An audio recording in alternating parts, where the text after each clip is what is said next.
पटोले साहेब यांना विनंती करतो की त्यांनी या संदर्भामध्ये आपल्याला संबोधित करावं. ही निवडणूक देशाच्या लोकशाहीसाठी आणि संविधानासाठी महत्वाची आहे आणि या निवडणुकीला कुठल्याही परिस्थितीत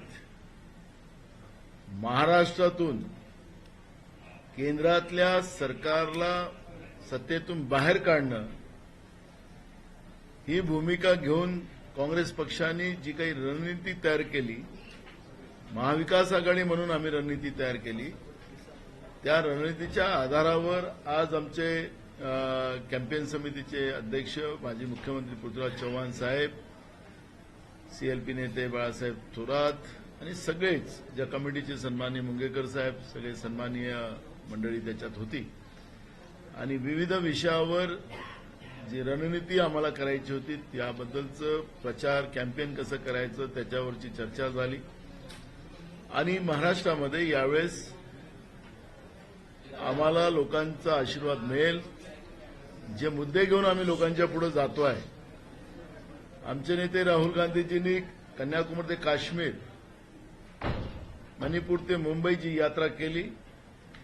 देशातल्या विविध भागात ते पोहोचलेत आणि त्या माध्यमातून लोकांच्या जनभावना, मग महिलांच्या असतील, तरुणांच्या असतील, शेतकऱ्यांच्या असतील, गरिबांच्या असतील, कामगारांच्या असतील, सगळ्या भावना समजल्यात आणि जवळपास 5 गॅरंटी, त्याच्यामधले 25 मुद्दे, सर्व स्तराच्या लोकांना सत्तेचा वाटा कसा राहील आणि या सत्तेच्या वाट्यामध्ये सगळ्या समूहाला कसं सामावून घेतलं जाईल, ही मुद्दे आम्ही आणलेले आहेत.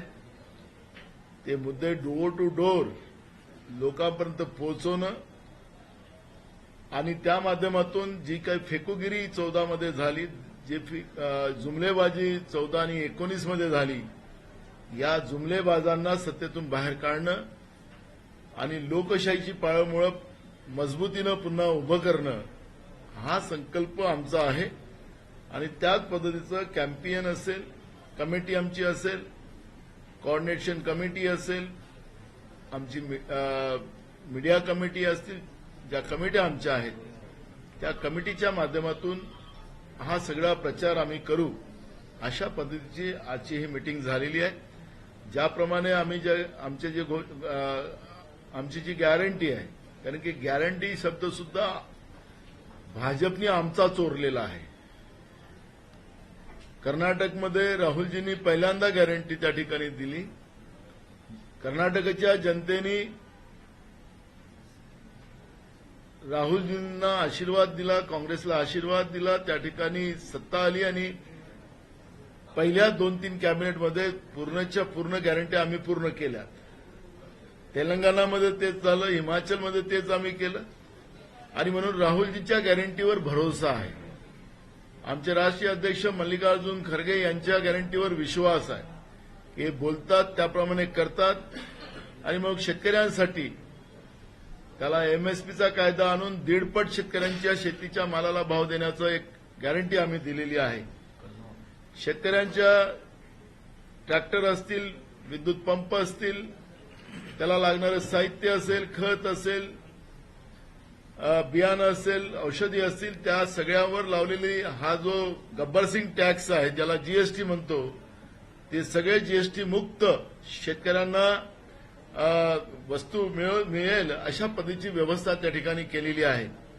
कर्ज माफीचा आयोग निर्माण करून शेतकऱ्यांच्या त्या परिस्थितीमध्ये त्या शेतकऱ्यांचं बिना मागल्याने कर्ज माफ करण्याचा निर्णय यामध्ये आम्ही केलेला आहे. स्वामीनाथन समितीच्या शिफारसीच्या ज्या भूमिका होत्या, ज्या नरेंद्र मोदीच्या सरकारने गुंडाळल्या, त्या पूर्ण लागू करण्याची भूमिका आम्ही घेतलेली आहे. तरुणांना 30 लाख आज ज्या केंद्राच्या नोकऱ्या वाचलेल्या आहेत, जे केंद्र सरकार भरायला तयार नाही आहे, खासगीकरणाच्या माध्यमातून त्या नोकऱ्या सगळ्या संपवायला लागलेल्या आहेत, त्या सगळ्याच्या सगळ्या नोकऱ्या या देशाच्या तरुणांना द्यायचा एक निर्णय त्याच्यामध्ये घेतलेला आहे. मोठ्या प्रमाणात बेरोजगारी वाढवलेली आहे, तरुणांच्या हाताला काम नाही, म्हणून 5,000 कोटीचा फंड त्याच्यामध्ये गोळा करून त्यांना उद्योजक बनवण्याचा एक आम्ही भूमिका घेतलेली आहे आणि ज्या मुलामुलींना नोकऱ्या नसतील तर त्याला 8,500 महिन्याचे देण्याचाही निर्णय त्याच्यामध्ये आम्ही घेतलेला आहे. दर वर्षाला गरीब महिलांना 1,00,000 रुपये देण्याचाही निर्णय आम्ही घेतलेला आहे. कामगारांसाठी, मजुरांसाठी विविध योजना 25 मुद्दे त्याच्यामधले आहेत. त्याचं आम्ही तुम्हालाही जाहिरातीच्या माध्यमातून आपणही दाखवतात आहात. आम्हाला भाजपला विचारतात हे पैसे आणणार कुठून. आम्हाला तर उलट आम्ही देशाचे पैसे वाचवणार आहोत. देशाच्या जनतेचा हिस्सेदारी आहे, ते देशाच्या जनतेला मिळालेच पाहिजे. पण तुमच्या मित्रांना मुठभर 500 उद्योगपतींचं 16 लाख कोटीचं कर्ज तुम्ही माफ केलं, तर तुम्ही आणलेले हे पैसे कोणाचे होते? हेही जनतेचे होते. तुमच्या मित्रांचे कर्ज तुम्ही माफ केलं 16 लाख कोटीचं. आम्ही तर 2 लाख कोटी रुपये फक्त लोकांचे, ते लोकांचे पैसे आहेत, ते लोकांपर्यंत पोहोचवणार. आणि गब्बर सिंग टॅक्स ज्याचा उल्लेख सातत्यानं राहुल गांधीजी करायचे, आमचं सरकार आलं तर गब्बर सिंग टॅक्स आम्ही रद्द करू.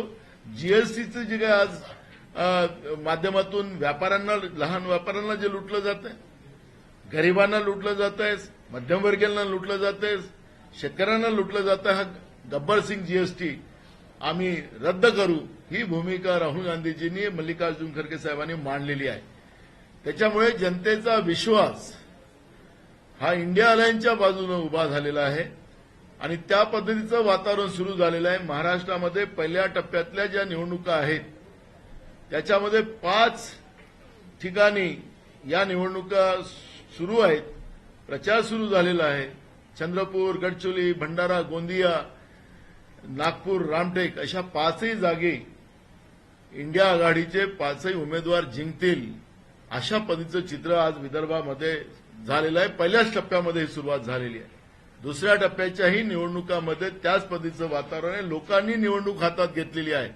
देशाचं संविधान आणि लोकशाही वाचवण्यासाठी जनतेने स्वतः पुढाकार घेतलेला आहे. मी जनतेचंही आभार मानतो की मल्लिकार्जुन खरगे साहेब आणि राहुल गांधींनी जे आवाहन केलेलं आहे, इंडिया आघाडीने जे आवाहन केलेलं आहे, त्या आव्हानाला महाराष्ट्रातली जनता साथ देत आहे. म्हणून मी महाराष्ट्राच्या जनतेलाही धन्यवाद देतो आहे. प्रश्न विचार. संजय निरुपम यांच्या सरकारी काही निर्णय घेतला आहे आपण आता? त्यांचं स्टार प्रचारकमध्ये नाव आलं होतं ते आम्ही रद्द केलं आणि ज्या पद्धतीनं त्यांचं वक्तव्य आता येतात आहे त्या आधारावर त्यांच्यावर शिस्तभंगाची कारवाईची सुरुवात झालेली आहे. आज रात्रीपर्यंत तो पण निर्णय येईल. तुम्हाला वाटतं का ते भाजपमध्ये प्रवेश करणार? त्यांनी कुठं जावं तो त्यांचा निर्णय आहे. सर एक बात हिंदी में बताइए, ये क्या संजय निरुपम के खिलाफ कोई डिसिप्लिनरी एक्शन लेने का विचार है? बिल्कुल, उनका स्टार प्रचारक में नाम आया था, वो हमने कैंसिल किया है.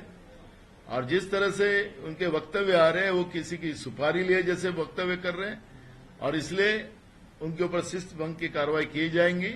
आज उनके ऊपर कार्रवाई आज या कल में हो जाएगी. क्या पार्टी से निकाला जाएगा? कार्रवाई होगी. नोटिस दिया जाएगा पहले? कोई नोटिस नहीं है, ऑन द स्पॉट. आज बैठक थी कांग्रेस की रणनीति तय करने को लेकर, क्या कुछ हुआ बैठक में, क्या तय किया गया? आज हमारे महाराष्ट्र के नेता माजी मुख्यमंत्री पृथ्वीराज चौहान जी के नेतृत्व में जो कैंपेन कमेटी हमारी बनी है और जो विविध कमेटियां जो चुनाव के समय बनती है उनकी आज मीटिंग हुई. उसमें जिस तरह से गलत प्रचार कर कर लोगों को गुमराह करने का काम जो बीजेपी कर रही है, नरेंद्र मोदी की सरकार कर रही है, उसको कैसा रोका जाए. जो हमारे नेता राहुल गांधी जी ने कन्याकुमारी से कश्मीर और मणिपुर से मुंबई जो पदयात्रा की और देश के करोड़ों लोगों को वो मिले, महिलाओं से मिले, युवाओं से मिले, किसानों से मिले, कामगार से मिले और गरीब लोगों से मिले और उन सबको न्याय कैसा दिया जाए उसके आधार पर जो गारंटी राहुल गांधी जी ने और हमारे राष्ट्रीय अध्यक्ष मल्लिकार्जुन खरगे साहब ने बनाई, उसका डोर टू डोर कैंपेन करने का हम लोगों ने आज के मीटिंग में तय किया है. और उसके आधार पर, क्योंकि उस